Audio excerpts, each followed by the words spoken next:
तो सबसे पहले हुआ डिजीज की, मैं ज्वर की बात नहीं कर रहा हूँ, एक पार्टिकुलर कोई भी डिजीज हो, अगर उसकी निरुक्ति आपको पता है, निरुक्ति के बाद उसके सिनोनिम्स आपको पता होने चाहिए, सिनोनिम्स के बाद निदान, क्या क्या कारण होते हैं उस व्याधि को उत्पन्न करने के, फिर उस कारण के बाद, डिजीज के कारण के बाद आप क्या करेंगे, उसकी संप्राप्ति, संप्राप्ति आप लिखेंगे। फिर उसके बाद आता है उसके भेद आता है, फिर भेदानुसार अगर अलग अलग लक्षण आपको पता है तो उसके बारे में, जैसे हम लोगों ने ज्वर में कई भेद पढ़े, जैसे हमने आश्रय भेद से ज्वर पढ़ा तो वहीं पे धातु का ज्वर भी आ गया। अगर लॉन्ग क्वेश्चन पूछता है तो आप समरी फॉर्म में उसको भी लिख सकते हैं, धातु का ज्वर भी वहां पे आश्रय भेद से आ जाएगा। ठीक है, इस तरीके से सारे टाइप्स उसके बारे में थोड़ा थोड़ा लिखते हुए। ठीक, फिर उसके बाद आप आएंगे चिकित्सा पॉइंट ऑफ व्यू पे आएंगे, चिकित्सा पे आएंगे, फिर लास्ट में आएंगे क्या, पथ्य, पथ्य अगर दिया हुआ है वो आएंगे, और उपद्रव अगर दिया हुआ है उस पे आएंगे आप। ये तो हुआ उत्तरार्ध की बात। अगर हम पूर्वार्ध की बात करते हैं तो निरुक्ति से स्टार्ट करेंगे, निदान पे आएंगे, निदान के बाद संप्राप्ति और भेद, इतने पे समाप्त हो जाता है। और उपद्रव दे रखा है, ठीक है ना, उपद्रव दे रखा है, और टाइप्स थोड़ा सा उसमें आप एक्सप्लेन करना पड़ेगा। अगर भेद जैसे रक्तपित्त हम लोग पढ़ने जा रहे हैं तो ऊर्ध्व रक्तपित्त, अधो रक्तपित्त और उभय रक्तपित्त, ये क्या होता है, कौन सा दोष कहाँ होता है, ये सब आपको वहाँ पे एक्सप्लेन करना पड़ेगा। तो ये प्रैक्टिस से आएगा, 2-3 बार उसको, एक आध दो व्याधि को आपको क्या करना पड़ेगा कि रिटन फॉर्म में, अगर आप यूजी के स्टूडेंट हैं उसको आप रिटन फॉर्म में बनाइए। ठीक है ना, आप प्रत्येक चैप्टर को चाहें तो बना सकते हैं, पर एक बार कोशिश करिए, जैसे ज्वर चिकित्सा आपने पढ़ रखा है, निदान पढ़ रखा है, दोनों को ये नहीं कि हम उत्तरार्ध में हैं तो हम निदान नहीं पढ़ेंगे। क्यों नहीं पढ़ेंगे भाई, उसी को तो चरक ने कंटिन्यू किया है ना। अब जैसे हम आपको रक्तपित्त पढ़ाने जा रहे हैं आज, हम निदान को एक्सक्लूड थोड़े नहीं कर सकते हैं। चरक को ये नहीं पता था कि आप पूर्वार्ध में अलग पढ़ेंगे, उत्तरार्ध में दूसरे क्रॉप में पढ़ेंगे, उन्होंने तो एक ग्रंथ लिख दिया, संहिता लिख दी, तो आपको पढ़ना तो दोनों है ना। और स्टार्टिंग से पढ़ेंगे तो उस व्याधि के बारे में हमको और अच्छे से पता रहता है, तो हमारा सब कुछ कवर हो जाता है। और साथ ही में जो सुश्रुत में आया हुआ होगा उत्तर तंत्र में इसके संबंध में, वो भी हम आपको नोट कराएंगे। इसके साथ बृहत्रयी मंजूषा हमने ऐड किया हुआ है, निदान का भी और चिकित्सा का भी, तो कंपैरेटिव स्टडी भी आपको यहाँ पे मालूम चल जाएगा। ठीक, हम लोग स्टार्ट करते हैं रक्त पित्त निदान। चरक ने इसको लोहित पित्त भी कहा है। क्या कहा है, लोहित मतलब रक्त का सिनोनिम है, रक्त का पर्याय है, तो लोहित पित्त। बात करते हैं हम लोग ज्वर के बाद रक्त पित्त की बात करते हैं। ज्वर संतापाद रक्त पित्तम उदीरिते, ज्वर के संताप के बाद आगे जो है रक्त पित्त की उत्पत्ति हुई। हम लोगों ने पढ़ा हुआ है कि दक्ष के यज्ञ में जब माहेश्वर, जब शिव जी कुपित हुए तो ज्वर उत्पन्न हुआ, उसके पश्चात रक्त पित्त की उत्पत्ति हुई। पित्तम यथा भूतम लोहित पित्तम इदम इति संज्ञा लभते। ठीक है ना, जिस प्रकार दूषित पित्त को रक्त पित्त इस नाम से कहा जाता है उसकी व्याख्या की जाती है। यानी कि यहाँ पे दूषित पित्त हुआ है, याद रखिएगा, यथा भूतम लोहित पित्तम इति। कुछ यहाँ पे निदान दे रखे हैं जो इम्पोर्टेंट देखिएगा। यव है, उद्दालक अन्न है, कोरदूषण, कोरदूषण ने सर्कल बनाया है, क्यों बनाया अभी बताएंगे।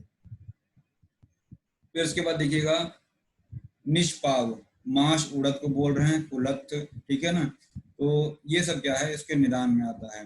बाकी आप पित्तवर्धक जितने भी आहार विहार होते हैं वो यहाँ पे आ जाएंगे। ठीक है ना, अम्ल, लवण, कटु, क्षार, इन सभी द्रव्यों के सेवन से रक्त पित्त एग्रीवेट होगा, जिनसे पित्त बढ़ेगा उनसे ही रक्त पित्त भी बढ़ेगा। ठीक, गांडीर को हमने गोला बनाया है, भूस्त्रीण है यहाँ पे देखिएगा। ठीक है, तो जो इम्पोर्टेंट हो बच्चा उसमें देखिए, पित्त प्रकोपम आपद्यते लोहितम च स्वप्रपाणमिति वर्तते, प्रतीक्षात तदेव लोहितम दूषयति, मतलब कि लोहित को दूषित करते हैं। इससे पहले कि हम आगे आए, कुछ यहाँ पे बातें बाद में बताते हैं, अभी हम पहले जो कंटिन्यू कर रहे हैं उसी को देखते हैं।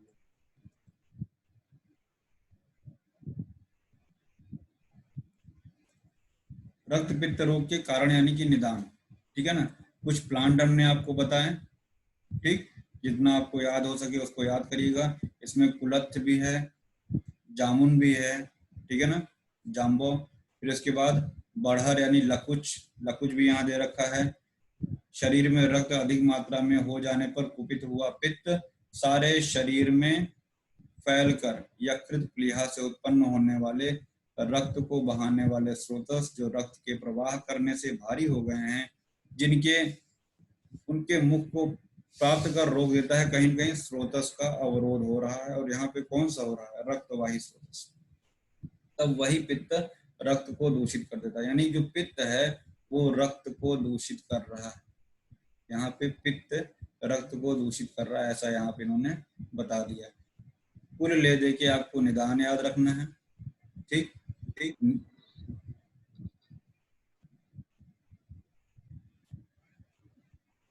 संप्राप्ति, पित्त वर्धक व रक्त प्रकोपक निदान सेवन।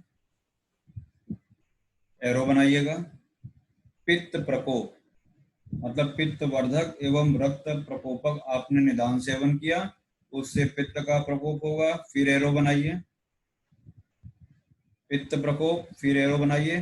प्रकुपित पित्त से रक्त की दुष्टि, प्रकुपित पित्त से रक्त की दुष्टि।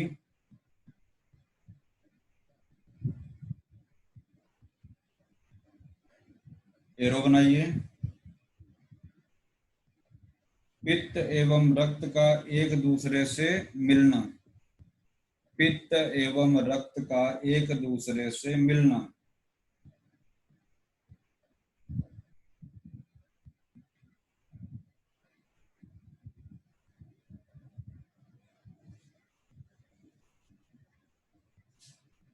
फिर एरो बनाइएगा।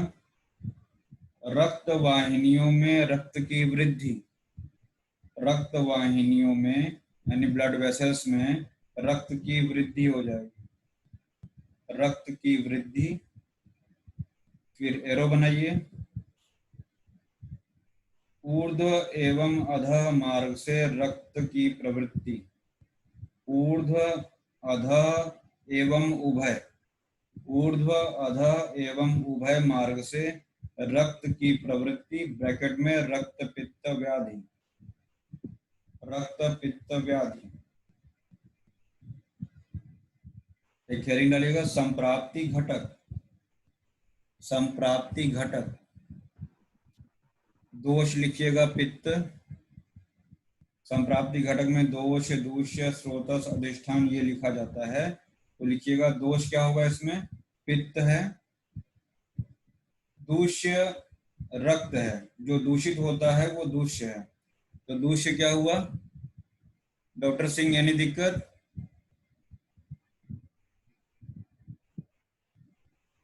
कौन है डॉक्टर सिंह? हैंड रेस किया है। Yes sir. हाँ बताइए।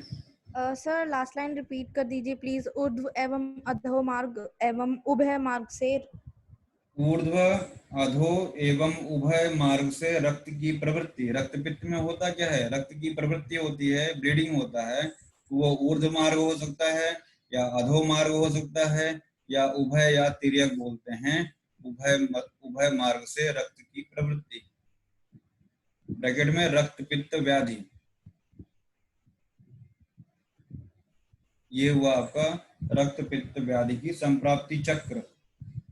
फिर हम लिखा रहे हैं संप्राप्ति घटक। संप्राप्ति घटक में हमने कहा दोष पित्त हुआ, दूष्य रक्त, स्रोतस क्या होगा? रक्तवह, स्रोतस रक्तवह। अधिष्ठान यकृत एवं प्लीहा, अधिष्ठान यकृत एवं प्लीहा।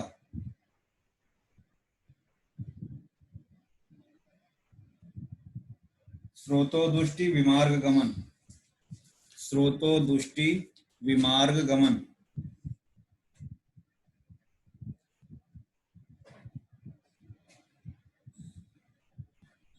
फिर आता है 5वें श्लोक में रक्त पित्त की निरुक्ति। रक्त पित्त की निरुक्ति, उस पित्त को संसर्ग के कारण, रक्त को दूषित करने के कारण, रक्त के साथ गंध और वर्ण को धारण करने के कारण रक्त पित्त कहा गया है। संसर्गात लोहित प्रदूषणात्, संसर्ग के कारण भी हमने आपको एक बात बताई है कि पित्त जो है रक्त के साथ मिल जाता है, वही है संसर्ग। और क्या है, रक्त को दूषित कर देता है। दूष्य क्या है, रक्त है, तो वही पित्त जो है रक्त को दूषित कर रहा है। रक्त को दूषित करने के कारण और पित्त और रक्त का संसर्ग करने के कारण रक्त के साथ गंध और वर्ण को, यानी कि पित्त जो है रक्त के ही गंध और वर्ण को धारण कर लेता है, इसलिए इस व्याधि को रक्त पित्त कहा गया है। ठीक है ना। तो जो पहले जो वर्ड है संसर्गात लोहित प्रदूषणात्, ये इतना इंपॉर्टेंट है। दूसरा शब्द अगर श्लोक पूरा नहीं याद होता है तो संसर्गात लोहित प्रदूषणात्, फिर दूसरा क्या है, लोहित गंध वर्ण अनुविधान। ठीक है ना, लोहित के गंध और वर्ण को धारण करने के कारण इसको लोहित पित्त कहा गया है। देखिएगा श्लोक में रक्त पित्त शब्द नहीं आया है, लोहित पित्त ही आया है। ठीक, तो याद रखिएगा 5वां श्लोक इंपॉर्टेंट है। संसर्ग के कारण, प्रदूषण के कारण और गंध वर्ण में धारण करने के कारण, गंध और वर्ण को धारण करने के कारण। किसके गंध वर्ण को धारण कर रहा है, रक्त के गंध और वर्ण को धारण कर रहा है। ठीक, तो उसको लोहित पित्त की संज्ञा दी गई। फिर इसके बाद बात करते हैं हम लोग आगे, श्लोक नंबर 6, पूर्व रूप। ढेर सारे पूर्व रूप दिए हुए, हमने बताया था कि ढेर सारे पूर्व रूप में अगर सारे के सारे पूर्व रूप उत्पन्न हो जाएं तो व्याधि कैसी हो जाएगी, असाध्य हो जाती है, असाध्य हो जाएगा। अगर एक दो ही पूर्व रूप हैं तो व्याधि साध्य होती है। ठीक, देखिए पढ़ते हैं हम लोग। तो अब अनन्य अभिलाषा आपने देखा ज्वर के पूर्व रूप में भी था, भुक्तस्य विदाह, शुक्त आम्ल गंध उद्गार, मतलब हमेशा खट्टी खट्टी डकार आएगी। शुक्त मतलब खट्टी डकार, जैसे खाना खाने के बाद लगता है ना बार बार जो खाया उसी की डकार आती रहती है। अम्ल गंध उद्गार, ठीक है ना। क्षरदेर अभिक्षणम आगमन, बार बार वमन जैसे वेग आना, ठीक है। और क्षरदित से विभत्सता, स्वर भेद इंपॉर्टेंट है बच्चा। स्वर भेद जो है इसका रक्तपित्त का पूर्व रूप में भी आया है और इसका कॉम्प्लिकेशन जब बताया है आगे तो वहां उपद्रव में भी आया है। तो यानी कि स्वर भेद पूर्व रूप भी है रक्तपित्त का और उपद्रव भी है। गात्राणाम सदनम परिदाह, ठीक है ना।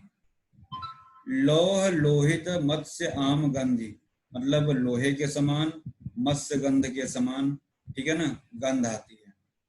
ठीक है, देखिए आगे हिंदी में लिखा होगा, पहले श्लोक पढ़िए, अगर नहीं समझ में आता है तब हिंदी में जाइए। स्वरभेद अंगों में शिथिलता, मतलब कि गात्राणाम सदनम, दाह मुख से धुएं की तरफ वास, जैसे मुख से धुआं निकल रहा वैसा प्रतीत होता है, ठीक है ना। मुख धूम आगम, मुख से जैसे धुआं निकल रहा है। और मुख से लौह रक्त मछली और आम की गंध निकलती है। ठीक, और क्या है, शरीर के विभिन्न अंग मल मूत्र स्वेद लार, सिंहाड़क नाक के मल को बोलते हैं, याद रखिएगा। मुख एवं कान का मल, नेत्र मल, पिड़काएं और हरा और पीला हो जाना, ये सभी ग्रीनिश और येलोइश हो जाते हैं। जो इतने बातें बताई ना, मल मूत्र स्वेद सलाइवा, मुख और कान का जो मल है, ये सभी ग्रीनिश और येलोइश, हरा और पीला हो जाता है।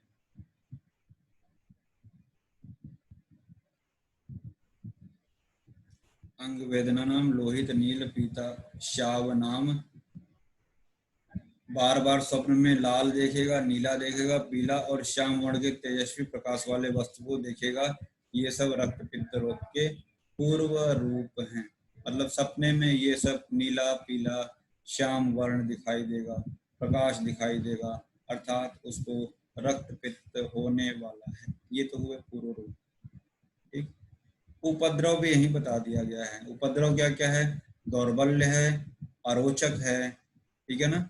दौर्बल्य, अरोचक, अविपाक मतलब भोजन का पाक ठीक से नहीं होगा, श्वास, कास, ज्वर, अतिसार, शोफ और शोष दोनों दिया हुआ है।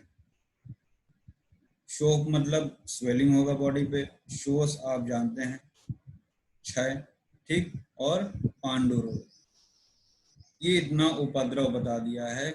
एवं स्वर भेद, अभी हमने आपको बताया कि स्वर भेद पूर्व रूप में भी है और उपद्रव में भी है। क्लियर हुआ यहां तक, क्लियर हुआ।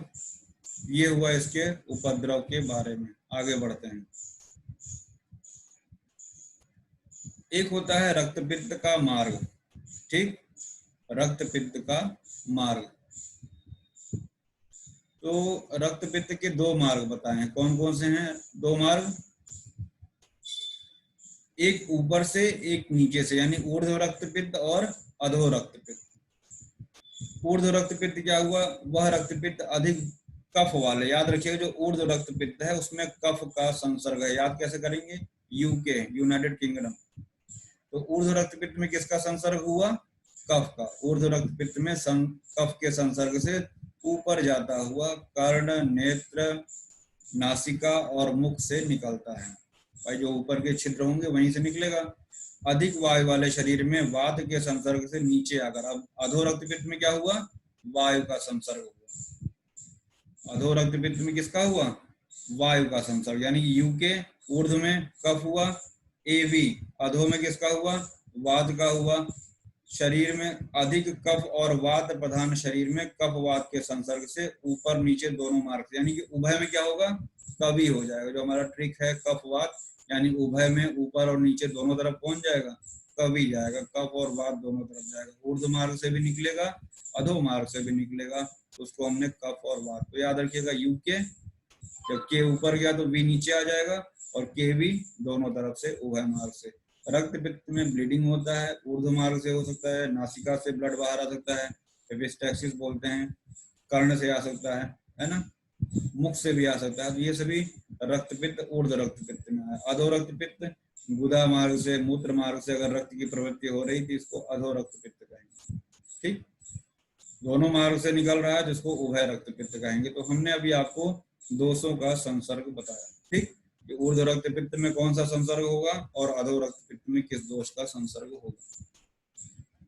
यहाँ रक्त पित्त रोग का दो ही मार्ग या दो ही वर्ग बताया गया है, पर तीसरा मार्ग क्या होता है? संपूर्ण, इसको तिर्यक बोलते हैं। जो संपूर्ण रोमकूप से, मतलब जितने रोमकूप छिद्र होंगे, कहीं से भी ब्लीडिंग हो सकती है, उसको तिर्यक कहिए, चाहे संपूर्ण रोमकूप से निकलना कह सकते हैं। ठीक है, देखिए यहाँ पे आया हुआ है, सुश्रुत उत्तर तंत्र में ये आया हुआ है, अष्टांग हृदय में भी आया है, तीसरा मार्ग संपूर्ण रोमकूप भी होता है। ठीक, तो याद रखिएगा, जब मार्ग पूछा जाएगा चरक के अनुसार तो दो ही बताएंगे, बाकी ऊर्ध्व रक्त पित्त, अधो रक्त पित्त, उभय रक्त पित्त में कौन कौन सा दोष संसर्ग होता है वो आपको पता होना चाहिए। इंपॉर्टेंट है साध्यता असाध्यता, दो व्याधियां ऐसी हैं जहां पे साध्यता असाध्यता थोड़ा सा हमको ध्यान देना पड़ेगा। एक प्रमेय में हम पढ़ते हैं वातज, पित्तज और कफज प्रमेय, कौन साध्य है, कौन कृच्छ साध्य है, कौन याप्य असाध्य है। वैसे ही यहाँ पे हमको पढ़ना है साध्यता असाध्यता। इन मार्गों में जो रक्त पित्त ऊर्ध्व मार्ग से निकलता है वह साध्य है।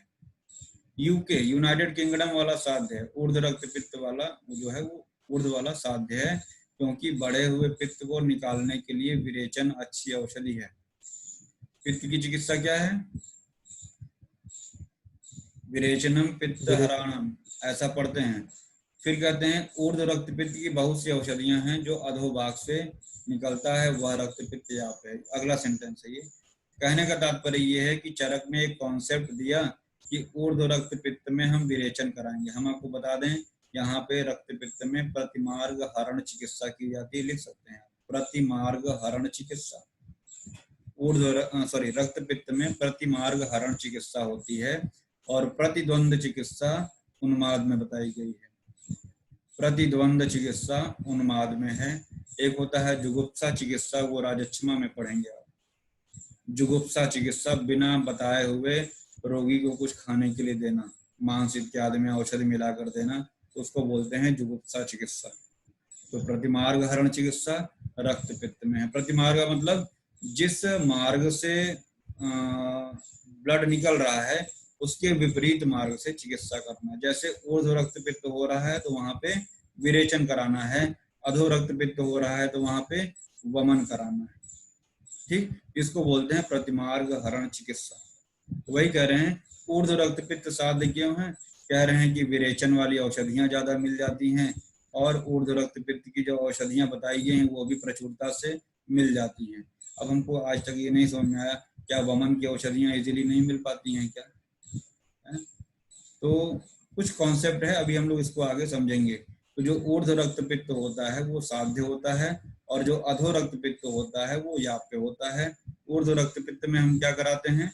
विरेचन कराते हैं, अधो रक्त पित्त में हम क्या कराएंगे, वमन कराएंगे। ठीक है, 18 बैच ध्यान से समझिएगा, आपके ऊपर से जा रहा होगा, लेकिन हम बहुत बेसिक चीजें बता रहे हैं। हम ये मान के चल रहे हैं कि इसमें आपको कुछ नहीं आता है, इसलिए बेसिक से हम पढ़ा रहे हैं, क्योंकि वह वमन साध्य है और इसकी औषधियां भी बहुत ही क्या है, कम है।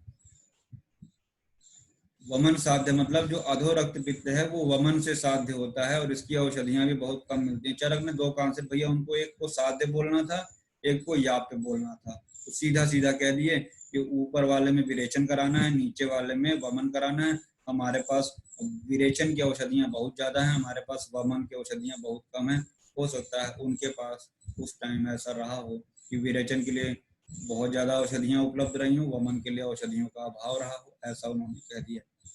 जो उभय भाग से रक्त जाता है वह रक्त पित्त असाध्य होता है, यानी कि जो ऊपर और नीचे दोनों मार्ग से निकल रहा है वो असाध्य हो गया। तो साध्य, असाध्य और याप्य आपको पता होना चाहिए। क्यों यह असाध्य होता है, दोनों मार्ग से रक्त पित्त जाने पर वमन एवं विरेचन दिया नहीं जा सकता और ऐसा कोई औषध नहीं है जो दोनों मार्ग को ठीक कर सके। कॉन्सेप्ट सिंपल, दो चीजों पे है, वमन विरेचन और औषध। जहाँ पे आपको साध्य बताना है वहां सब अच्छा अच्छा बोल देना है, जहाँ पे असाध्य बताना है वहां पे सब बुरा बुरा की ना तो वमन कराया जा सकता है, ना तो विरेचन कराया जा सकता है और न ही औषधि उपलब्ध है। ठीक, वैसे उर्दू में वो साध्य है तो विरेचन की औषधियां उपलब्ध हो जाती हैं और रक्त पित्त की भी बहुत सी औषधियां मिल जाती हैं। ठीक, बच्चा भी हमने बताया आपको, प्रतिमार्ग च हरणम रक्त पित्त विधीयते, यानी रक्त पित्त में प्रतिमार्ग हरण चिकित्सा करते हैं, वो यहाँ पे लिखा हुआ है।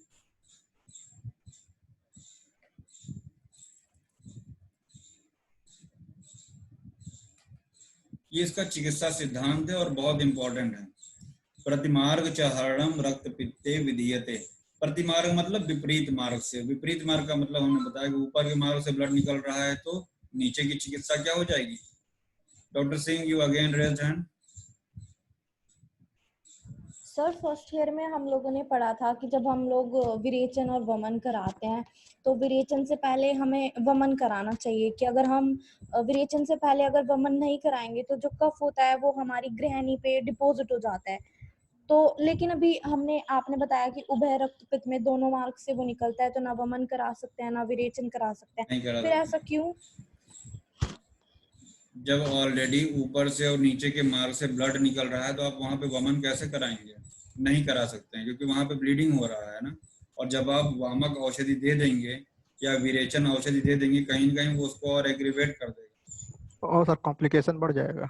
कॉम्प्लिकेशन। आपने अगर वमन का पढ़ा होगा तो देखा होगा, वमन के अधियोग में ब्लीडिंग हो जाती है, मयूर जी सर। चंद्रिका के समान वहां पे ब्लड निकलता है, फ्रेश ब्लड आने लगता है, तो आप तो व्याधि को और एग्रीवेट करा देंगे ना। इसलिए आपको सिर्फ इतना कॉन्सेप्ट करना है, इन इमरजेंसी जो हम पढ़ते हैं कॉन्सेप्ट उसको हर जगह अप्लाई नहीं किया जा सकता है कि पहले हम स्नेहन कराएंगे देन स्वेदन कराएंगे फिर वमन देन विरेचन। कभी कभी ऐसा होता है कि हमको अगर विरेचन ही कराना है तो हम डायरेक्ट विरेचन कराएंगे, फिर वमन थोड़े ना कराएंगे। जी सर। कभी कभी ऐसा होता है कि हमको विरेचन तक नहीं जाना, अगर वमन तक की हमारी व्याधि की चिकित्सा हो जाए तो हम विरेचन क्यों कराएंगे, है ना। जी तो प्रैक्टिकली आपकी चिकित्सा अलग है, ठीक है ना। वो जब धीरे धीरे आप प्रैक्टिस में आएंगे तब आप समझेंगे। Okay, thank you. यहाँ पे सिर्फ आपको साध्यता, असाध्यता और याप्यता ये जानना है बस। और मैं आपको बता दूं, जिस मार्ग से ब्लीडिंग हो रही है उस मार्ग से चिकित्सा कतई नहीं करनी है, क्योंकि ब्लीडिंग एग्रीवेट कर देगा। ठीक, यही कॉन्सेप्ट आपको है। प्रतिमार्ग च हरणम रक्त पित्ते विधीयते, ये लाइन आपको याद करनी है। इसके अनुसार ऊर्ध्व में विरेचन, अधो में वमन देना उचित है। विरेचन साध्य होने से ऊर्ध्व साध्य है, क्योंकि विरेचन पित्तनाशक और ऊर्ध्व में जो कफ साथ में होता है, याद रखिएगा, ऊर्ध्व में हमने यूके अभी आपको बताया, ऊर्ध्व में जो कफ साथ में है उसे भी नाश करने में सहायक होता है। विरेचन सिर्फ और सिर्फ पित्त शामक नहीं होता है, कहीं न कहीं उससे कफ की चिकित्सा होती है। विरेचन कारक औषधियां भी अधिक मिल जाती हैं और कफ के शुद्ध हो जाने पर कषाय स्वादु तिक्त रस का प्रयोग भी पित्त एवं कफ दोनों को नष्ट करता है। आप जानते हो कषाय स्वादु और तिक्त ये जो रस होते हैं पित्त शामक भी हैं और ये कफ शामक भी हैं, समझ में आ रहा है कि नहीं। मधुर अम्ल लवण क्या होता है, कफ को बढ़ाता है, अम्ल लवण कटु पित्त को बढ़ाता है, और कटु तिक्त कषाय क्या करता है, वात को बढ़ाता है। तो यहाँ पे लिखा हुआ है कषाय स्वादु मतलब मधुर, और तिक्त रस ये पित्त और कफ दोनों को नष्ट करता है। स्वादु यहाँ पे गलत लिखा हुआ है, स्वादु सर्वथा गलत लिखा हुआ है, काट दीजिएगा उसको, सिर्फ और सिर्फ कषाय और तिक्त होगा। स्वादु तो कफ को बढ़ा देगा ना, तो जरूरी नहीं किताब में जो लिखा हुआ सब सही हो, कुछ अपने से बुद्धि विवेक का प्रयोग करिए, जहां गलत लिखा उसको सर्वथा काट दीजिए। तो मधुर से केवल पित्त का शमन होगा, कफ का शमन नहीं होगा। क्वेश्चन आता है यूजी में, सुपर हिट क्वेश्चन, रक्त पित्त की साध्यता असाध्यता। तो बच्चा ये ऊपर से 9 नंबर जहां लिखा है वहां से लेके पूरा ये विमर्श आपको लिखना पड़ेगा, ठीक। अगर पढ़िएगा नहीं समझ में आएगा तो हम हाजिर हैं दोबारा बताने के लिए, ठीक। 2 कॉन्सेप्ट याद रखिएगा, जिस मार्ग से ब्लीडिंग हो रही है उस मार्ग से चिकित्सा नहीं करना है। दूसरा, औषधि उपलब्ध है इसलिए साध्य है, औषधि उपलब्ध नहीं है इसलिए असाध्य है, या पे है, ठीक। रक्त पित्त का विप्रकृष्ट कारण, एक होता है सन्निकृष्ट, एक होता है विप्रकृष्ट, ठीक। सन्निकृष्ट मतलब निकट का कारण, निकट का कारण। जैसे महेश्वर जी का जो कोप था वो ज्वर का क्या था, सन्निकृष्ट की विप्रकृष्ट कारण था, विप्रकृष्ट कारण था। वैसे ही यहाँ पे जो रक्त पित्त है उसका विप्रकृष्ट, रक्त पित्त का प्रकोप तो प्राचीन काल में दक्ष प्रजापति के यज्ञ के नष्ट होने पर रुद्र के कोप के अग्नि से संतप्त शरीर और प्राण वाले प्राणियों में ज्वर के बाद हुआ। यानी कि जो रुद्र का जो कोप है वही रक्त पित्त का विप्रकृष्ट निदान यहाँ कहा गया। जैसे ज्वर में हमने पढ़ा, वही यहाँ रक्त पित्त में दक्ष यज्ञ विध्वंस से रुद्र कोप, जो रुद्र का कोप है, ठीक है ना, वो अग्नि के समान तप वाला, ठीक है ना, और उसी से जो है रक्त पित्त की उत्पत्ति हुई है। तो उसको भी माहेश्वर का जो कोप है उसको रक्त पित्त का विप्रकृष्ट कारण या निदान माना जा रहा है। जरूरी नहीं कि निदान पढ़ रहे हैं तो चिकित्सा नहीं बताएंगे, चिकित्सा सूत्र यहाँ बताया हुआ है। हम अभी पिछले चैप्टर में पढ़ रहे थे, संतर्पण अवतर्पण आधा हमने कहा था, आगे रक्त पित्त में हम आपको व्याख्या करेंगे, ऐसा हमने आपको बोला था, ठीक है। तो ध्यान देना है यहाँ पे हम लोग को,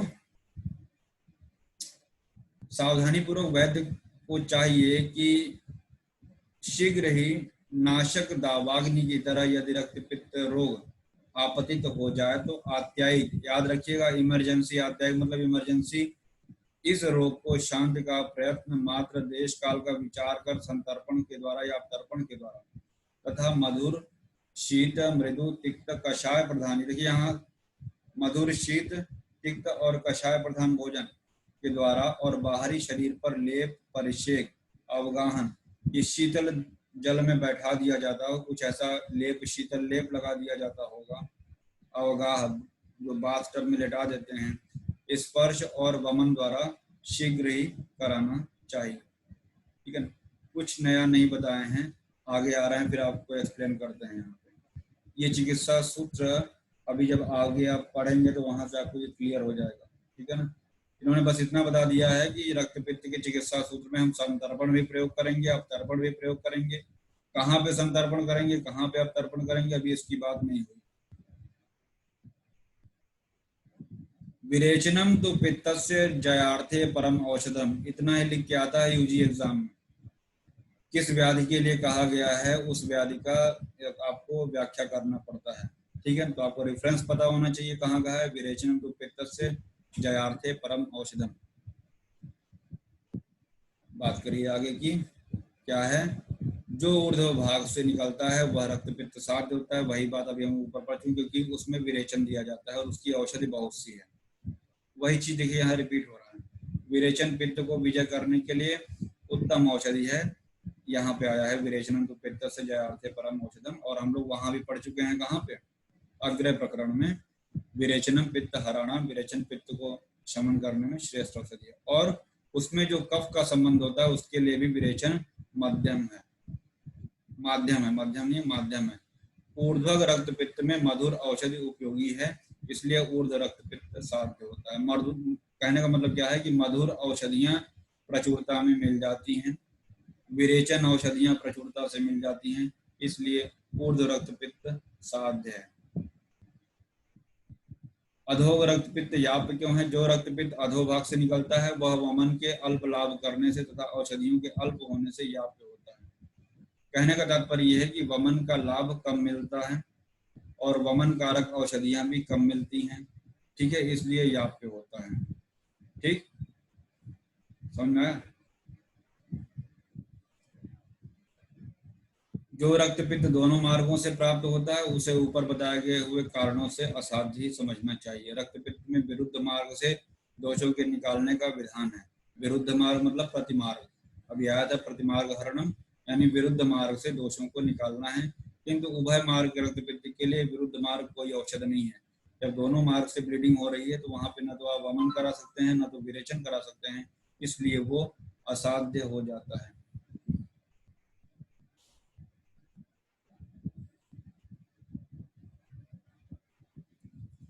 असाध्यता का कुछ कारण यहाँ और भी दिया हुआ है। आपने पढ़ा है विषक द्रव्य उपस्थाता रोगी पाद चतुष्टयम, ठीक है ना, चिकित्सा के 4 पाद। तो यहाँ कह रहे हैं परिचारक और उपकरण के अभाव से। चिकित्सा की परिभाषा भी जब हम पढ़ते हैं सूत्र 9 में, वहां पे आया है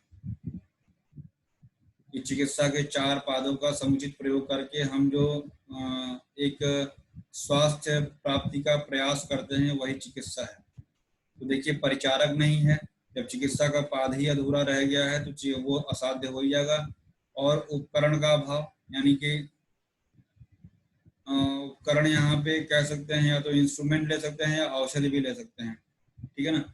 रोगी ही अधीर हो जाए, अवर सत्व का प्रवर सत्व, मध्यम सत्व, अवर सत्व, रोगी ही अधीर हो जाए, डर जाए वैद्य के दोष से, वैद्य को ही ज्ञान न हो कि कहाँ पे ऊर्ध्व करना है कहाँ पे अधो करना है, पता चला ऊर्ध्व रक्तपित्त था वमन करा दिया, तो वैद्य का दोष इसे कहा जाएगा, ठीक है। और उचित चिकित्सा न करने से कोई कोई रोग साध्यता का अतिक्रमण कर जाता है, मतलब साध्य होते हुए भी हमने इन कारणों से उस व्याधि को असाध्य कर दिया। तो ये सिर्फ और सिर्फ रक्तपित्त के लिए लागू नहीं होगा, मैं आपको बता दूं, ये सिर्फ और सिर्फ रक्तपित्त के लिए नहीं लागू होगा, ये सभी व्याधियों के लिए आप देख सकते हैं कि भाई हमारा परिचारक नहीं है, उपकरण नहीं है, रोगी अधीर हो जाएगा, वैद्य दूषित हो जाएगा, वैद्य अपने दोष के कारण, तो कोई भी साध्य होता हुआ भी व्याधि वो असाध्य हो जाएगा। देखते हैं क्वेक के पास लोग जाते हैं, सिंपल डिजीज को भी वो इतना गलत सलत दवा देके उसको असाध्य कर देते हैं, पेशेंट एक्सपायर कर जाता है। मतलब वैद्य, वो वैद्य तो है ही नहीं, पहले बात उनको वैद्य कहना नहीं चाहिए, छद्मचर वैद्य हैं। तो वही यहाँ पे बताया गया असाध्यता का कारण, ठीक। यहाँ साध्य और याप्य रक्तपित्त रोग के क्रमशः याप्य और असाध्य हो जाने के कारण असाध्यता की ही होती है। कहने का तात्पर्य यह है कि अगर ऐसा होता है, ऐसा अगर होता है तो साध्य एरो बनाइए याप्य हो जाएगा, याप्य एरो बनाइए असाध्य हो जाएगा, ठीक। समझ में आ रही है हमारी बात? अगर ये असाध्यता के कारण हुए,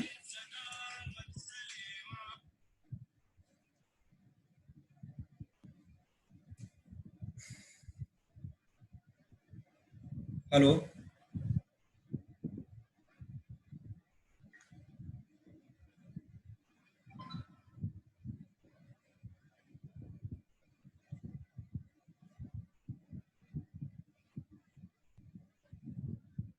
तो इन कारणों से अगर कोई साध्य व्याधि है वो साध्यता से याप्यता की ओर बढ़ जाएगी। कोई याप्य व्याधि थी कि हाँ शायद उसकी चिकित्सा संभव थी, और इन कारणों से वैद्य के दोष से, परिचारक के अभाव में, उपकरण के अभाव में। सर अभी हम क्लास ले रहे हैं, हम क्लास के बाद आधे घंटे बाद फ्री होंगे सर। तो परिचारक और उपकरण का अभाव, रोगी के अधीर होने से साध्य व्याधि याप्य हो जाएगी और याप्य व्याधि असाध्य हो जाएगी, ठीक।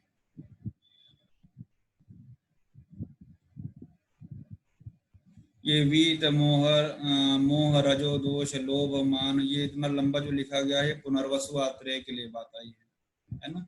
ये पुनर्वसु आत्रेय के लिए बात कही गई है, पूरा लंबा चौड़ा इतना।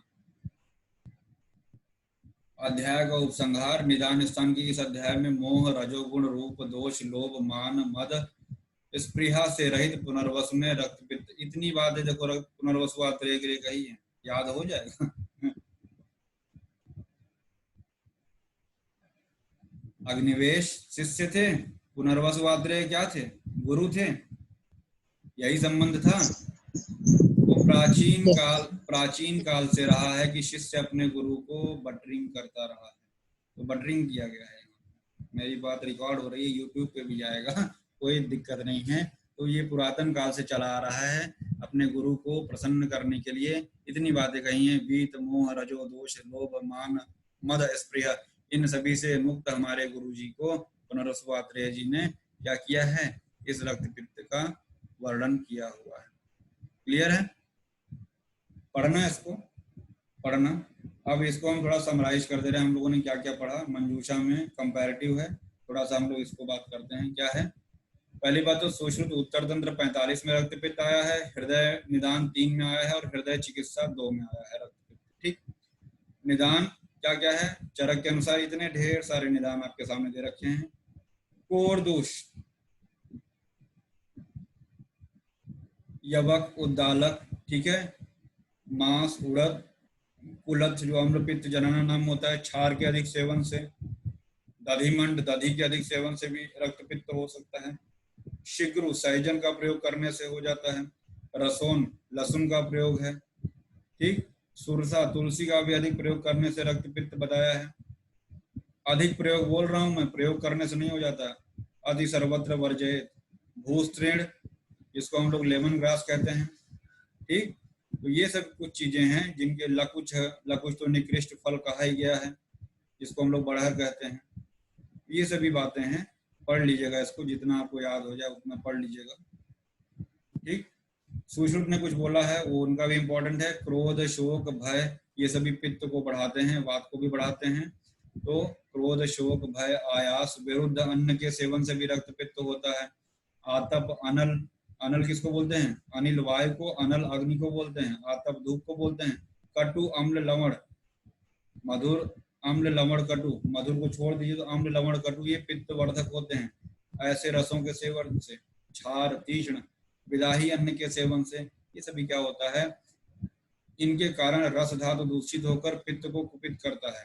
ये थोड़ा सा गड़बड़ लग रहा है, इतना याद रखिए। पित्त जो है रक्त को दूषित करेगा, पित्त रक्त को दूषित कर, हाँ आप देखिए सही हो गया, पित्त रक्त को दूषित कर ऊर्ध्व एवं अधो मार्ग से प्रवृत्त करता है।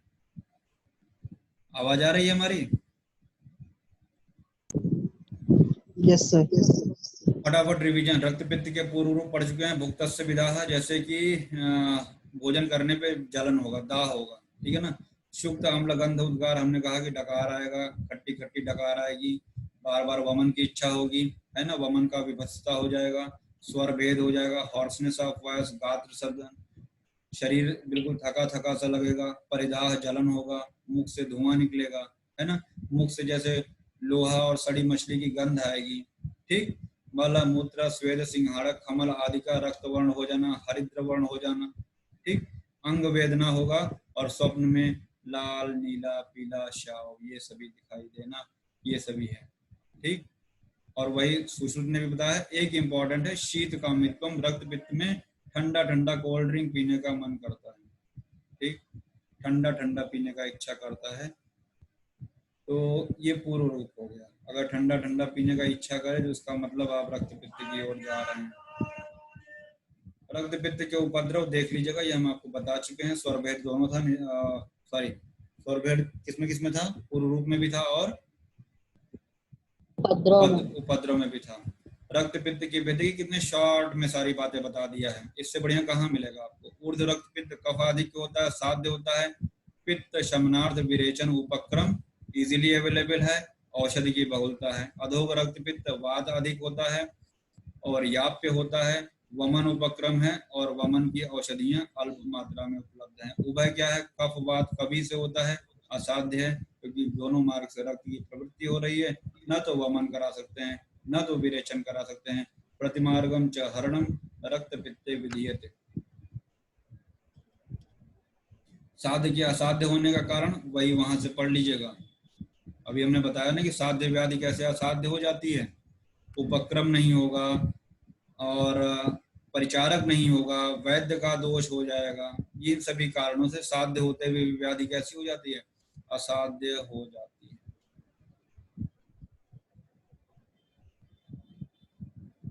और यहाँ पे रक्त पित्त की कुछ असाध्यता भी बताई है चरक ने। रक्त का कृष्ण वर्ण, नील या शक्र धनुष, जो इंद्रधनुष कहते हैं ना उसको शक्र, शक्र जो है इंद्र का पर्याय है, शक्र इंद्र का पर्याय होता है। तो शक्र धनुष यानी इंद्रधनुष के समान अगर रक्त हो जाए, वस्त्र को धोने पर रंग का न निकलना, यानी कि ब्लड जो है कपड़े पे पड़े उसको धोइए और वो ना निकले। ऐसे आप पढ़ते हैं शुद्ध आर्तव के लक्षण। अच्छा। वासो न विरंजते, मतलब कि कपड़े पे पड़ जाए तो दाग न पड़े, तो वो आर्तव का लक्षण है। यहाँ क्या है कि अगर कपड़े पे पड़ रहा है तो वो दाग नहीं निकलेगा, रंग नहीं निकलेगा, तो यानी कि ये फ्रेश ब्लड है, रक्त पित्त है ये, ठीक। और सभी वस्तुओं को रक्त वर्ण का देखिएगा। बल, मांस, क्षय और रोगी का सभी वस्तुओं को रक्त वर्ण का देखना। अगर अन्य किसी आचार्य का इंपॉर्टेंट होगा तो अभी हम यहीं पे निशान लगवा दे रहे हैं।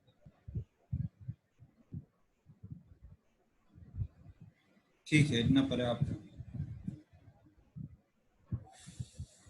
इतना पर्याप्त है।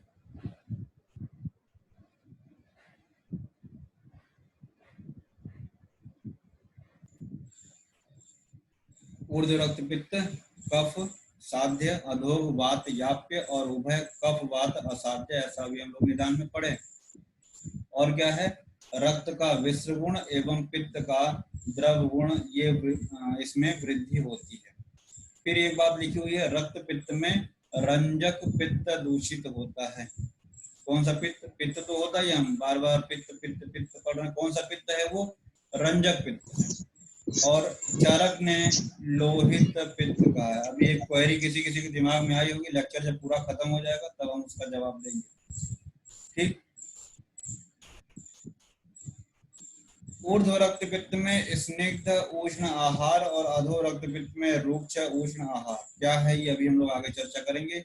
कोरदूष एक लिखा हुआ मैंने, कोरदूष और गांडीर, ये रक्त पित्त का निदान अभी हम लोगों ने जब पढ़ा वहां भी था, और अभी जब आगे आएगा पथ्य, रक्त पित्त का पथ्य, तो वहां पे कोरदूष और गंडीर जो हैं ये रक्त पित्त के निदान में भी हैं और पथ्य में भी अभी आएंगे, कि मतलब रक्त पित्त के रोगी को ये पथ्य भी है। बड़ा ही कंट्रोवर्सी लगता है इसमें। तो कोरदूष और गांडीर जो दोनों हैं ये निदान भी हैं और पथ्य भी हैं। पंचगंगे शब्द जो है पंजाब के लिए, पंजाब है वहां पे 5 नदियां बहती हैं, तो वही पंचगंगे पंजाब के लिए आया है। जो पुनर्वसु यात्री हैं पंजाब प्रदेश में परिभ्रमण करते हुए, फिर देखिए कितना बढ़िया दिया है, गुरु जी को अपने फिर लगाया है। प्रदेश में परिभ्रमण करते हुए जितेंद्रिय अग्नि के समान दे दीप्यमान मोह रहित भगवान पुनर्वसु यात्री को प्रणाम कर अग्निवेश ने कहा, हे भगवान, रक्त पित्त रोग का हेतु और लक्षण निदान स्थान में पहले बता चुके हैं। हे गुरु, उस रक्त पित्त रोग के विषय में जो भी वक्तव्य हो वह सब कहने की कृपा करें। ठीक है ना। देखिए अपने गुरु जी ने कितना बढ़िया संबोधन किया है, कर सकता है कोई। यानी कि रक्त पित्त व्याधि में कहाँ भ्रमण कर रहे हैं गुरु जी? पंजाब में भ्रमण कर रहे हैं। तो रक्त पित्त की चर्चा हम लोग पंजाब से करेंगे। आइए चलते हैं हम लोग पंजाब। रक्त पित्त महागत, महागदम महावेगम, महागदम महावेगम, यह किसके लिए आया है? रक्त पित्त के लिए आया है, याद रखिएगा। महागदम महावेगम यानी कि महारोग है जिसका वेग अधिक तीव्र होता है। महागद मतलब महान रोग है। वो अष्ट महागद अलग हम लोग पढ़ते हैं, ये अलग है महारोग, इसको भी महारोग कहा गया है। ठीक है, तो याद रखिएगा, महागदम महावेगम रक्त पित्त के लिए आया है। और अग्नि जिस प्रकार से बोलो सर, गंडीर को पंचनाद बोलते हैं क्या? हाँ सर गंडीर मतलब कहाँ है क्या? क्या होता है गंडीर? द्रव्य गुण में पढ़ा होगा। हाँ सर पढ़े, लेकिन याद नहीं आता था, इसीलिए तो पूछे। बताते हैं गंडीर बताते हैं, आपके प्रश्न का उत्तर अभी यहीं पे आएगा। अभी यहीं आपको चैप्टर खत्म होते होते आपको उत्तर मिलेगा। महागदम महावेगम, ये रक्त पित्त के लिए। अभी हम ऐसे आपको 2-3 व्याधियां और बताएंगे महा महा महा करके। अग्नि जिस प्रकार तृण समुदाय को शीघ्र नष्ट कर देती है, उसी प्रकार यह शीघ्र ही शरीर को नष्ट कर देता है रक्त पित्त। ठीक है, जैसे तृण जो होता है, अग्नि जो होता है वो तृण को जला देती है, वैसे ही रक्तपित्त शरीर को नष्ट कर देता है। और कैसे? उस रक्तपित्त रोग के उष्ण तीक्ष्ण आहार विहार, आम्ल कटु लवण रस का अधिक सेवन। फिर निदान थोड़ा सा यहाँ और बताती है, शायद कुछ रह गया हो या अग्निवेश भूल गए हो, तो उन्होंने थोड़ा सा गुरुजी ने फ्लैशबैक में ले जाकर थोड़ा सा निदान और बताया कि बेटा सुनो, काफी टाइम हो गया है, बहुत समय पहले बताए थे तुमको, फिर विमान और इंद्रिय वगैरह पढ़े तुम, है ना, भूल गए होगे, फिर से सुन लो। इतना बताने के बाद फिर गुरुजी आगे बढ़ रहे हैं। पुनर्वसु रक्तपित्त की संप्राप्ति, तस्य ऊष्मणा द्रवो धातुर प्रसिच्यते। धातुर, ये इंपॉर्टेंट है, ये भी पूछता है, क्वेश्चन आ चुका है, किस व्याधि के लिए है? उपर्युक्त कारणों से, कारण जितने पढ़े आपने सब, उन कारणों से बढ़ा हुआ पित्त जब अपने स्थान से निकलकर रक्त धातु को प्राप्त होता है, यानी पित्त और रक्त आपस में मिल जाते हैं, वह पित्त रक्त से उत्पन्न होने के कारण उस रक्त में जाकर अधिक रूप से बढ़ जाता है और उसे दूषित भी कर देता है। उस पित्त की ऊष्मा से मांस आदि धातुओं से वह द्रव धातु निकलता है। ठीक है ना? तो जहां पे हमने आपको अभी संप्राप्ति बताई थी, आपने फ्लो चार्ट बनाया था ना, एक संप्राप्ति चक्र, क्या था संप्राप्ति चक्र? बताइए फटाफट।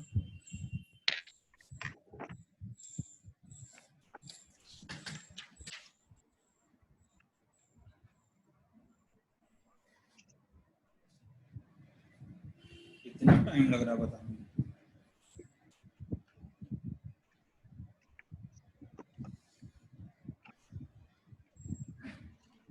हेलो,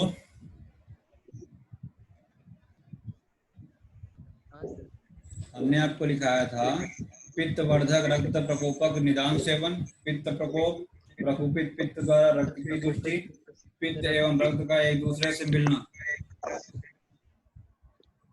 प्लीज म्यूट कर लीजिए सब लोग। मिलना के बाद हमने आपको लिखाया कि रक्त वाहिनी में रक्त की वृद्धि, ऐसा लिखाया था। तो रक्त वाहिनी में रक्त की वृद्धि और मिलना, इन दोनों के बीच में ये वाला आएगा, ठीक है ना, एक स्टेप बढ़ जाएगा। पित्त की ऊष्मा से मांस आदि धातु से वह द्रव धातु निकलता है, ये ऐड कर लीजिएगा। मांस आदि धातुओं का, पित्त की ऊष्मा से मांस आदि धातुओं का पित्त की ऊष्मा से पिघलकर द्रव धातु का सरण, द्रव धातु का श्रवण, आई रिपीट, मांस आदि धातुओं का पित्त की ऊष्मा से पिघलकर, मतलब जो धातुएं हैं वो पित्त की ऊष्मा से द्रवीभूत होकर श्रवण होने लगता है, ठीक है ना। तस्य ऊष्मा, किसकी ऊष्मा से? पित्त की ऊष्मा से। द्रवो, द्रवित हो जाता है, धातु में जो है द्रवित हो जाती है, लिक्विफाई हो जाती हैं, और लिक्विफाई होने से रक्त वाहिनियों में रक्त की वृद्धि हो जाती है। ज्यादा दिमाग नहीं लगाना है। पित्त ने सभी धातुओं को लिक्विफाई करना शुरू कर दिया और उससे ब्लड वेसल में रक्त की वृद्धि हो गई। That's all. तो ये तस्योष्मणा द्रवो धातुर प्रसिच्यते इंपॉर्टेंट है। आगे बढ़िए। अभी हम लोगों ने रक्तपित्त का पूर्व रूप आचार्य चरक के अनुसार पढ़ा था, ठीक। मछली की गंध आती थी, फलाने की गंध आती थी, लोहे की गंध आती थी, सपना देखता था, नीला लाल पीला पता नहीं क्या क्या। यहाँ देखिए सूत्र बहुत अच्छा बताए हैं। सदनम शीत कामित्वम कंठ धूमायनम वमि, अभी हमने वहां देखा भी था जब कंपैरेटिव देख रहे थे, वहां पे शीत कामित्वम था, कोल्ड ड्रिंक पीने की इच्छा हमने आपको बताया था। और लौह गंध, मुंह से लौह की गंध आएगी, और निश्वास, श्वास लेने में लोहे की गंध आएगी। और क्या है? कंठ धूमायनम, जैसे कंठ से मुख से धुआं निकल रहा है, वमी, और वमन होता है। चरक में भी बताया कि वमन बार बार होता है। लौह, आम, गंध, तिक्त, अम्ल, उद्गार मैंने लिखा हुआ है, ये ग्रहणी रोग पढ़ेंगे हम लोग, ठीक है, 15वां चैप्टर शायद है, तो वहां पे हम लोग पढ़ेंगे। तो ये लौह, आम, गंध, तिक्त, अम्ल, उद्गार, ये ग्रहणी का लक्षण पढ़ेंगे, ठीक है, याद रखिएगा। रक्त पित्त की निरुक्ति, एक तो वहां पे अभी हम लोगों ने निदान में पढ़ा, एक यहाँ भी है चिकित्सा में भी। क्या है? संयोगात दूषणात सामान्यात गंध वर्णयो। ये बहुत ही सटीक है। संयोगात दूषणात सामान्यात गंध वर्णयो रक्तस्य पित्तम आख्यातम रक्त पित्तम मनीषिभिः। यहाँ पे इन्होंने रक्त पित्त कहा है, वहां पे लोहित पित्त से काम चला लिया था। रक्त और पित्त इन दोनों का संयोग होने से, पित्त द्वारा रक्त को दूषित करने से, यहाँ पे सारी बातें आ रही हैं। रक्त और पित्त का संयोग होगा, पित्त द्वारा रक्त को दूषित, यानी कि दूषित कौन हो रहा है? रक्त हो रहा है। रक्त और पित्त इन दोनों की गंध और वर्ण में तुल्यता, यानी कि दोनों का गंध और वर्ण, जो रक्त का वर्ण गंध है वही पित्त का भी होता है। इसीलिए विद्वान इसे रक्त पित्त की संज्ञा देते हैं। ठीक है ना। तो ये श्लोक बहुत इंपॉर्टेंट है, 9वां वाला। वह पित्त प्लीहा और यकृत का ही आश्रय करके रहता है, क्योंकि रक्त का निर्माण कहाँ होता है? यकृत प्लीहा में होता है। तो उसी यकृत प्लीहा में वह पित्त प्लीहा और यकृत का ही आश्रय लेके रहता है, और देहधारियों के शरीर में रक्तवाही स्रोतस का मूल भी वही प्लीहा और यकृत है। जब आपने स्रोतस पढ़ा होगा तो वहां पे रक्तवाही स्रोतस का मूल क्या है? रक्तवाही स्रोतस का मूल क्या है? प्लीहा और वही कुछ ऐसा लिखा हुआ है यहाँ, म्यूट कर लो। कफजन्य रक्तपित्त के लक्षण। कफजन्य रक्तपित्त के लक्षण मतलब कफ वाले सारे लक्षण आएंगे। यदि रक्तपित्त में कफ का संबंध है तो निकलने वाला रक्त गाढ़ा पांडुवर्ण इस लक्षण होगा, यानी पिच्छिल होगा, स्नेह युक्त होगा। और वातिक रक्तपित्त में अगर होगा तो वात वाले सारे गुण आएंगे। वायु का संबंध रहेगा तो श्याम वर्ण होगा, श्याम वर्ण होगा, फेन युक्त होगा। जब भी फेन की बात आएगी वहां वात होगा, जब भी श्याम या श्याव वर्ण होगा वहां वात होगा। जहां रुक्षता होगी वहां वात होगा। यह आयुर्वेद का सिद्धांत है। यानी कि फर्स्ट हाफ कफ के लिए हुआ, सेकेंड हाफ वात के लिए हुआ। यहाँ ऊर्ध्व और अधो की बात नहीं कर रहे हैं। चिकित्सा में इन्होंने दोषों के आधार पर भी रक्तपित्त बताया है। यानी कि जिस रक्तपित्त में हम लिख सकते हैं, ऊर्ध्व रक्तपित्त में किसका डोमिनेंसी? कफ का था, कफ का था ना। तो वहां पे आप लिख सकते हैं कि चिकित्सा स्थान में कफ का प्राधान्य होने पे ये लक्षण बताए हैं, सांद्र सपांडु स्नेह पिच्छिलचा कफान्वितम। तो हम इसको ऊर्ध्व रक्तपित्त मान सकते हैं। ठीक। अधो रक्तपित्त वात होता है, तो उसको बगल वाला श्याव अरुण सफेनम च तनु रुक्षम च वातिकम, इसको हम अधो रक्तपित्त थोड़ी देर के लिए मान सकते हैं। ये हुआ कफ का, फिर हुआ वात का, फिर पित्त की बात करते हैं। अगर पित्त डोमिनेंट है तो बहुत इंपॉर्टेंट है, ध्यान से सुनना। गोमूत्र सन्निभम, जो रक्त निकलेगा वो गोमूत्र के समान होगा।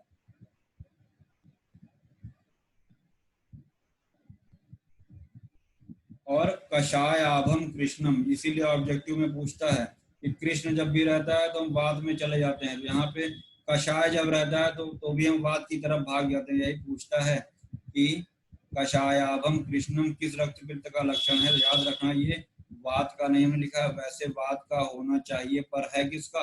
पित्त का। ठीक है। कषाय रस के सेवन से क्या होता है? वात बढ़ता है। कृष्ण भी वही होगा जहां वात होगा। याद रखना ये कषायाभम कृष्णम गोमूत्र सन्निभम पित्तज रक्त पित्त का है। ठीक। और मेचकागार धूम, क्या है मेचकागार का मतलब? घर के धुएं के समान या अंजन के समान होता है। ठीक। याद रखना मेचकागार ये भी पित्तज का हुआ। फिर आगे बढ़िए थोड़ा सा। रक्त पित्त की साध्यता, साध्यता की बात। अभी हम लोगों ने वहां पे ऊर्ध्व रक्त पित्त को साध्य कहा था, अधोग रक्त पित्त को याप्य कहा था, और उभय को असाध्य कहा था। ऐसा पढ़ा था हम लोगों ने। ठीक है, ऐसा पढ़े थे अभी हम लोग। यहाँ पे साध्यता असाध्यता पुनः बता रहे हैं। कैसे बता रहे हैं? थोड़ा सा ट्विस्ट कर। क्या कह रहे हैं? जो रक्तपित्त एक दोष से अनुगत रहता है, यानी एकल दोष, या वात हो या पित्त हो या कफ हो, वह साध्य होता है। यहाँ दोष के आधार पर बात कर रहे हैं। द्वंद्वज वाला कैसा होगा? याप्य होगा, और सन्निपात वाला असाध्य होगा। काइंडली लिसन, हम क्या कह रहे हैं। अगर भेद पूछता है तो आप बताएंगे। निदान में पूछता है बच्चा तो निदान वाले बच्चों के लिए भी बता रहे हैं।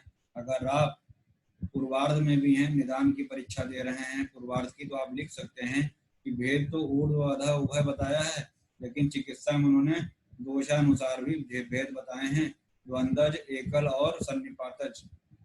जो कि एकल जो होता है वो साध्य होता है, दो दो दोष वाला याप्य होता है, और सन्निपात यानी तीनों दोषों से जो होता है वो असाध्य बताया है।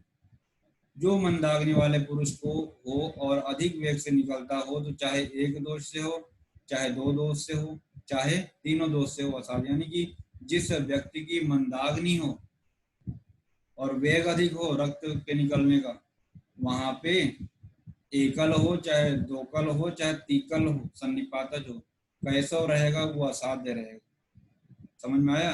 फिर वहां पे हम एकल, दुक्कल, तिक्कल नहीं देखेंगे। अगर मंदाग्नि है और वेग ज्यादा है तो असाध्य रहेगा। रक्त पित्त की द्विधा गति, रक्त पित्त की दो गतियां अभी निदान में भी पढ़े थे, ऊर्ध्व और अधो। उभय को गति मत मानिएगा, गति अगर ऑब्जेक्टिव में पूछेगा तो दो ही लगाइएगा, ठीक। रक्त पित्त की दो ही गतियां, अगर भेद पूछेगा तब तीन बताइएगा। गति और भेद में अंतर होता है, ठीक। फिर देखिएगा नीचे, रक्त पित्त की द्विधा गति, ऊर्ध्व और अधो दो प्रकार का होता है। यह विषय निदान स्थान में कहा जा चुका है। ऊपर 7 छिद्र होते हैं और नीचे गति के द्वार 2 होते हैं। तो याद रखिएगा 7 और 2 9 मार्गों से रक्त की प्रवृत्ति होती है। आगे बढ़िएगा। सिर में सप्त छिद्र होते हैं, सप्त छिद्राणि शीर्ष। सिर में सप्त छिद्र होते हैं, कौन कौन से होते हैं ये बताने की आवश्यकता नहीं है, ब्रैकेट में लिखा हुआ है। अधो मार्ग से निकलने वाला रक्त पित्त याप्य होता है, ये भी अभी बचपन में थोड़ी देर पहले पढ़ के आए हो। ऊर्ध्वाधो वाला असाध्य होता है, ये भी पढ़ चुके हो। ध्यान से सुनो, यहाँ एक नई चीज आ रही है। जब रक्त पित्त शरीर के सभी छिद्रों से, सभी रोमकूपों से निकलता है, यानी कि तिर्यक वाले की बात कर रहे हैं, उसको एक अन्य नाम दिया है आंतकी गति। क्या दिया है? आंतकी, यानी कि ऊर्ध्व, अधो, तीसरा उभय या तिर्यक भी बोल सकते हैं उसको। उसी के साथ साथ उसको एक आंतकी, यानी कि इससे अंत निश्चित है, मृत्यु निश्चित है, असाध्य। यानी कि असाध्य वाला कौन हम पढ़े थे? उभय वाला पढ़े थे। तो उभय ऑब्लिक तिर्यक ऑब्लिक आंतकी, उसको ये नाम दिया जा सकता है।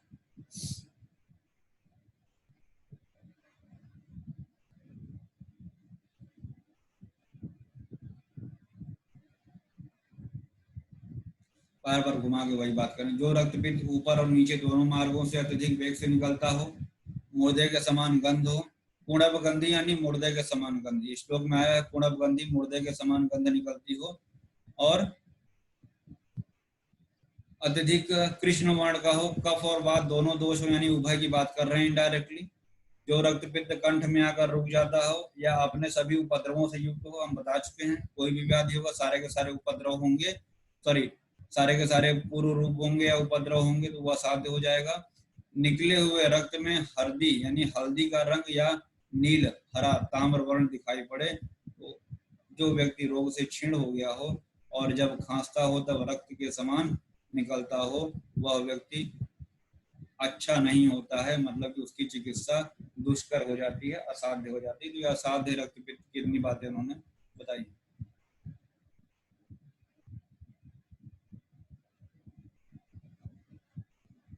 एक मार्ग से रक्तपित्त निकलता हो, रोगी बलवान हो, अत्यधिक वेग से रक्त न निकलता हो, न पे फोकस करिएगा, यानी कि एक मार्ग से निकलता हो, चाहे वो ऊपर से निकल रहा हो चाहे नीचे से निकल रहा हो। रोगी बलवान होना चाहिए, प्रवर बल वाला होना चाहिए। अत्यधिक वेग से रक्त न निकलता हो, रक्त का वेग कम हो, नूतन रक्तपित्त उत्पन्न हो, बिल्कुल नया नया रक्तपित्त हुआ, ज्यादा क्रोनिक ना हो, सुख कर काल में हो, यानी कि पित्त बढ़ाने वाले, यानी कि विसर्ग काल हो। कहने का मतलब क्या हुआ? विसर्ग, सुख कर काल से यहाँ पे विसर्ग काल से है, क्योंकि आदान में तो वैसे ही पित्त बढ़ा होगा, ठीक है ना। हेमंत शिशिर ऋतु यानी ठंड का टाइम हो, तो ऐसे टाइम में अगर रक्तपित्त होता है तो वो साध्य होता है। बेटा इसको बना लेना, ठीक। रक्तपित्त की संप्राप्ति में स्निग्ध, रुक्ष, उष्ण का महत्व। अधिकतर ऊर्ध्व मार्ग से निकलने वाले रक्तपित्त का कारण स्निग्ध और उष्ण आहार विहार होता है। कारण बात कर रहे हैं, ऊर्ध्व मार्ग से निकलने वाले रक्तपित्त का कारण क्या है? स्निग्ध और उष्ण आहार विहार। याद रखना, ऊर्ध्व रक्तपित्त का कारण क्या हुआ? स्निग्ध और उष्ण आहार होता है। और अधो रक्तपित्त का कारण क्या होता है? उष्ण दोनों जगह है, उष्ण दोनों जगह है, वो कॉमन हो गया, याद करने के लिए बता रहे हैं। उष्ण कॉमन हो गया है। अब आप ये बताओ कि ऊपर वाले में क्या था, कौन सा दोष था? दोष। कफ था, तो कफ था तो स्निग्ध हो जाएगा, आपका निदान क्या हो जाएगा? स्निग्ध हो जाएगा ना। और नीचे क्या था? अधो में वात था, तो वात का निदान क्या हो जाएगा? रुक्षाहार विहार हो जाएगा। तो रटना नहीं है, समझना है। उष्ण कॉमन हो गया, एक में स्निग्ध है, एक में रुक्ष है, ये तो हुआ कारण। ठीक, तो श्लोक में भी देखिएगा, स्निग्ध उष्णम रुक्षम अधोच रक्त पित्तस्य कारण, तो जो रुक्ष वाला है वो अधो का कारण हुआ और स्निग्ध वाला जो है ऊर्ध्व का कारण हुआ। आगे बढ़िएगा। बचपन में पढ़े हुआ भी निदान में ऊपर के मार्ग से निकलने वाले रक्त पित्त में कफ का संबंध और अधो मार्ग से होने वाले में वात का संबंध होता है। बार बार वही पिचा तो बोल के बार बार वही आ रहा है। इतने पे विराट लो बच्चा तो अच्छी बात है। रक्त पित्त का चिकित्सा क्रम, ये भी पढ़ चुके हैं, दोबारा रिपीट हो रहा है। जिस रक्त पित्त के रोगी का बल और मांस क्षीण न हुआ हो, यानी कि बलवान रोगी हो, उचित रूप से भोजन करता हो, ऐसे रक्त पित्त के रोगियों के दोषों से दुष्ट हुए उबड़े हुए रक्त को चिकित्सा के प्रारंभ में रोकने का प्रयास नहीं करना चाहिए। मतलब समझ में आ रहा है? जिस रक्त, अगर ब्लड निकल रहा है तो प्रारंभ में निकलने देना चाहिए, तुरंत स्तंभित नहीं कर देना चाहिए। ध्यान से सुनना, यहाँ से थोड़ा सा कॉन्सेप्ट चेंज हो रहा है 25वें श्लोक से। जिस रक्त पित्त के रोगी में अगर रोगी बलवान है, मांस धातु क्षीण नहीं है, एकदम धातु में उसकी साम्यावस्था में है, भोजन भी कर लेता है प्रॉपरली, तो ऐसे रक्त पित्त के रोगी में अगर रक्त और पित्त दूषित मतलब उभड़े हुए हैं, ठीक है ना, तो रक्त को चिकित्सा के प्रारंभ में मत रोकिए। जो दूषित रक्त है उसको निकल जाने दीजिए, स्तंभित मत करिए। यहाँ पे चालक ये कह रहे हैं कि प्रारंभ में उसको निकल जाने दीजिए। शर्त क्या है? रोगी बलवान होना चाहिए, भोजन कर रहा हो, जिससे वो प्रॉपर अपना बैलेंस कर ले जाए। दुष्ट रक्त स्तंभन जन्य व्याधियां, अगर आपने ऐसा नहीं किया और आपने देखा खून, अरे बाप रे खून आ रहा है, ये लो ये दवाई दो, बंद हो जाएगा, तब क्या हो जाएगा? अगर आपने अचानक से रोक दिया तो, यदि प्रारंभ में ही रक्त को रोक दिया जाए तो गलग्रह, पूतिनस्य, मूर्छा, अरुचि, ज्वर, गुल्म, प्लीहा वृद्धि, स्प्लीनोमेगेलियाना, किलास, डैश डैश डैश डैश, ढेर सारी व्याधियां हैं, पढ़ लेना याद हो जाए तो। यानी कि स्तंभन नहीं करना, अगर आपने कर दिया तो ये सारी की सारी व्याधियां हो जाएंगी। रक्तस्राव की प्रारंभ में उपेक्षा, इसलिए बल और दोष का विचार करने वाले तथा चिकित्सा में सिद्धि की इच्छा रखने वाले चिकित्सक के लिए यह उचित है कि बलवान रक्तपित्त के रोगी निकलते हुए रक्त की प्रारंभ में उपेक्षा कर दें, यानी कि निकलने दें, बंद न करें। क्लियर हुआ? प्रारंभ में रक्त निकलने दीजिए, मत रोकिए, स्तंभन मत करिए, वरना इतनी ढेर सारी व्याधियां हो जाएंगी। रक्त पित्त तो था ही बेचारे को, और आपने उसको ढेर सारी व्याधियां, तो जो चिकित्सा का सिद्धांत है दोषा कदा क्या था? प्रयोग समय व्याधि हो अन्यम व्याधि न उदीरते, आपने उसको और व्याधियां दे दी, ऐसा मत करिएगा। रक्त पित्त में लंघन, प्रायः मनुष्य के शरीर में आम दोष के बढ़ जाने के कारण उबड़ा हुआ पित्त और रक्त वृद्धि को प्राप्त होता है, अतः आम दोष को पकाने के लिए प्रारंभ में लंघन कराना चाहिए। हमने ज्वर में भी देखा था आदव लंघनम था, रक्त पित्त में भी देखा, पहले आम दोष को पचाने के लिए लंघन कर रहे हैं। रक्त पित्त में लंघन और तर्पण का आधार, यहाँ से थोड़ा सा समझिए। रक्त पित्त रोग में रक्त के मार्ग दोषों का संबंध रक्त पित्त के कारण का विचार कर प्रारंभ में लंघन या तर्पण का प्रयोग करना चाहिए। तो लंघन और तर्पण के बारे में अभी हम लोग आगे चर्चा करेंगे। अभी हम लोगों ने पिछले चैप्टर में षडंग पानी पढ़ा था ज्वर में। षडंग पानी क्या था? श्लोक बताओ।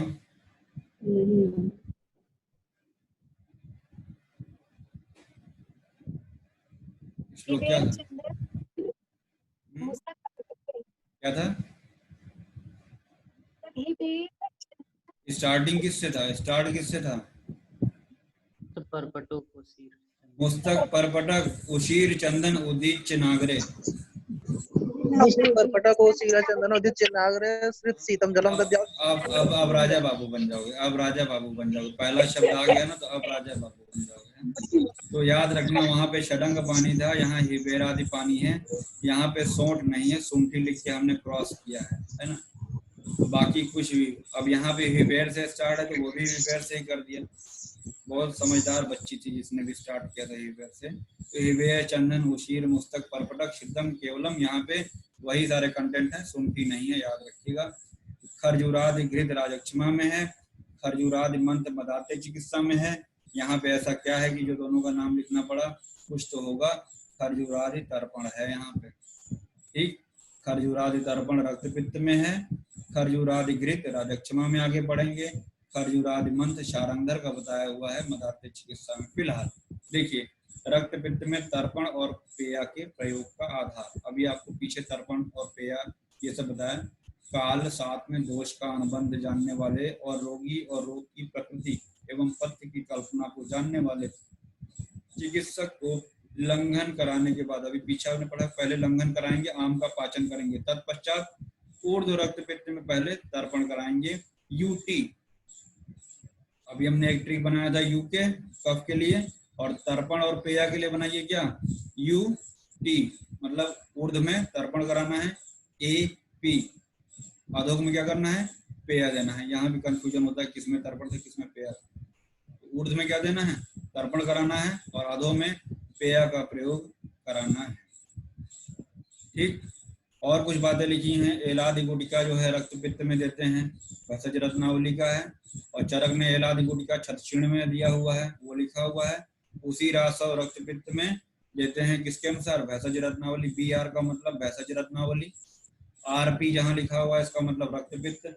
सुधा निधि रस, रसेंद्र सार संग्रह का योग है ये, सुधा निधि रस भी रक्त पित्त में दिया जाता है। आपके पास है, सब देख लीजिए।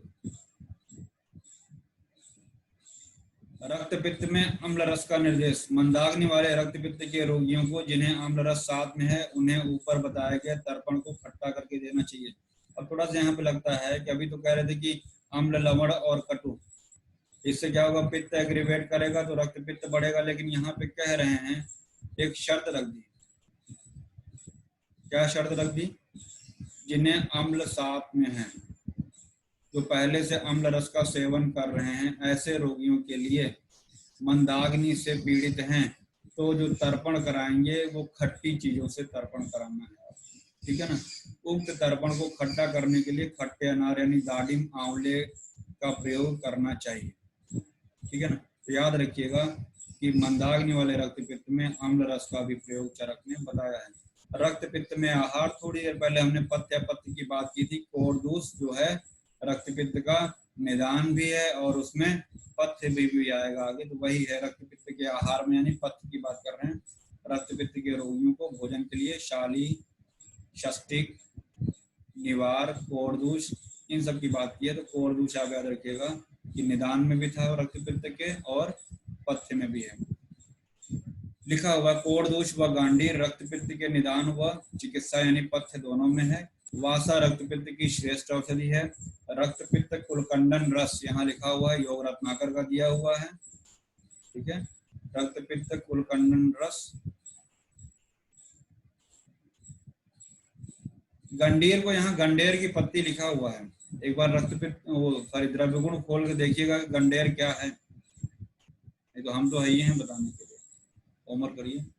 कोदो और गंडीर को रक्त पित्त का कारण बताया गया है। ये सब कुछ नहीं बताया यहाँ पे, सब पढ़ चुके हो, सब पढ़ चुके हो, सब पढ़ चुके हो।